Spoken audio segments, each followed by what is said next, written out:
Greetings everyone, welcome aboard. My name is Joseph James. It's Thursday morning, January 12th, 2011. Here's your live trading recap, guys. Hope you had a good day with us in the room this morning.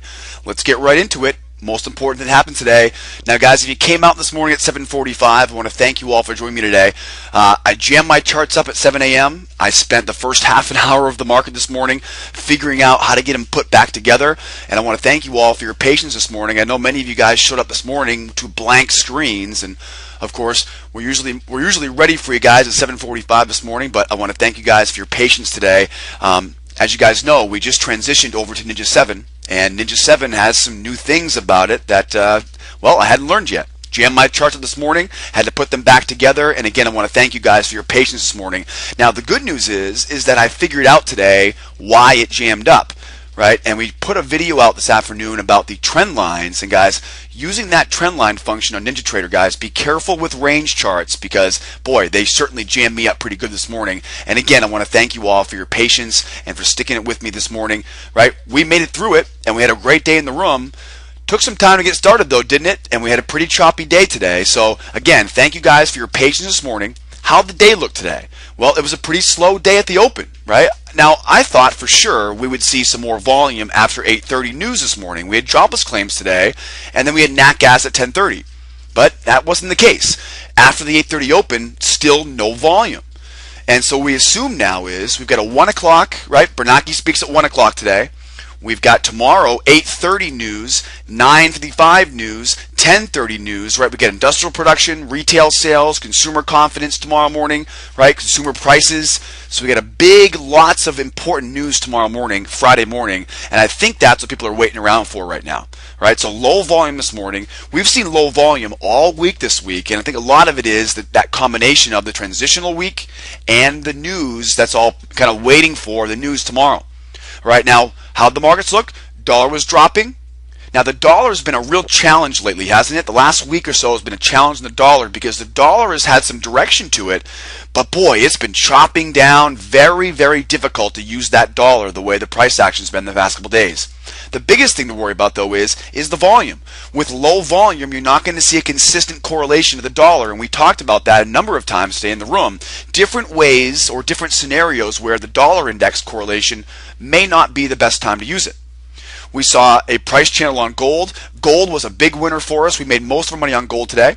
Right now, yesterday we took all of our trades on crude. Today we took some trades on crude as well. Crude took some time to get going though this morning. If you recall, crude going sideways early in the morning, it broke the lows, then went and tested the highs, and then came all the way back down. We'll take a look at that here in a moment. But sideways on crude oil, guys, this morning, and it took a little bit of time to get the crude market chugging along. Now, what was the big term of the day today? What was the most important thing today? Well, I think in my opinion, the most important thing was using that conservative third target. Now, why do I say that? Why is it important to use a conservative third target? In fact, we had a client of ours yesterday that asked that same question. His question was, JJ, why don't you take wider targets? Right? Why are you looking for a 20 tick final target? Why not look for a 200 tick final target? Wouldn't that be better? Well, of course, we're always looking for a big 200 tick target. But on days like today, I'm going to use the market fundamentals to tell me how to manage my trade. And today, knowing that we had, again, that slow open, low volume, low ATR, we weren't getting much action anywhere.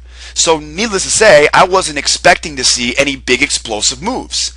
So when we don't expect to see big explosive moves because of the way the market looks, we're going to manage our trades accordingly. Right? Conservative third targets.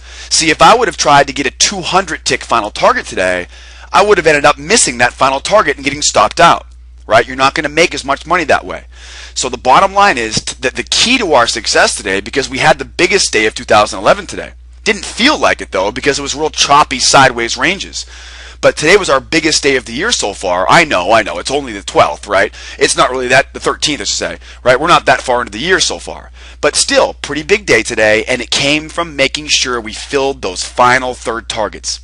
Now, at some point in this year, we're going to get one of those days where, right, we're expecting big moves. Right? One of these days, right, probably early next week, we're going to come into these markets, we're going to see the dollar moving, and we're going to know right away, right, look for a wider final target, and we'll be more aggressive with that third target. All right, guys, so keep coming back. Today was a conservative trade management day, though, because we had low ATR, slow speed, sideways dollar, and then looking at the charts, we didn't see any big explosive moves, right? If you see a market chopping around sideways, guys, that personality needs to change before we can look for these big wide targets. So until I see that personality change, I will stay with my conservative trade management strategy, taking that third and final target off at a pretty conservative spot.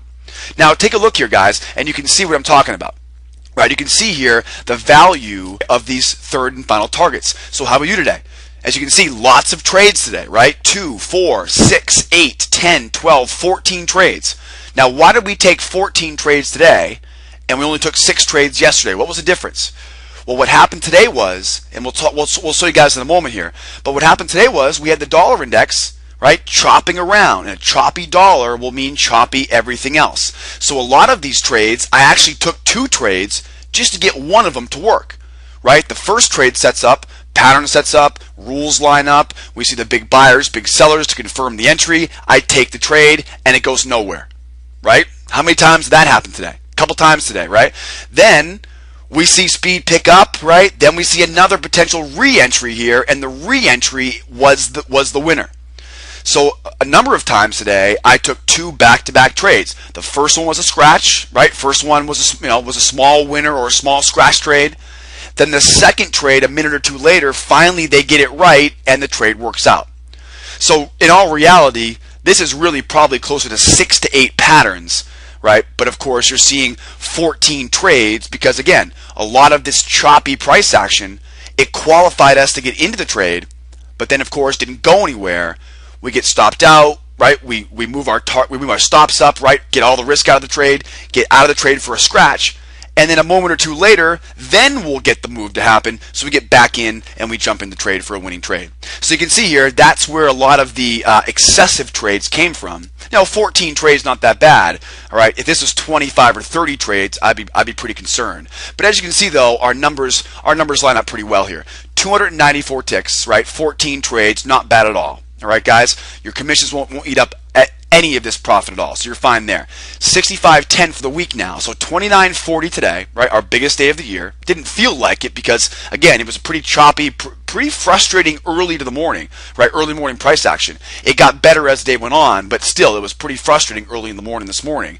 And so, of course, 294, that brings our weekly total to 65.10, right? That's our monthly total as well, and our yearly total here of 65.10 so far, guys. Now, I'm shooting for, right, over 10 to 12,000 per month here on 4 contracts. So that's my goal here for the month of January.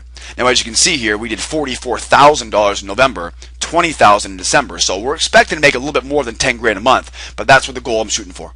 All right, guys? Now, we talked about the dollar today. Okay, the dollar was kind of number 1 on our list this morning. Now, we opened the dollar this morning. The dollar actually told us a couple real key components. Let's take a look at them. Let's check my daily chart in the dollar. Right? I always begin with my daily chart. And guys, one thing I like about Ninja 7 is that we now can use continuous contracts with our Zenfire data. So here's my daily chart, right? There's your daily chart.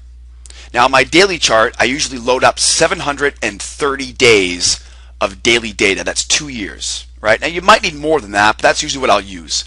Now, we notice right away here, what do you see? We have the dollar moving sideways,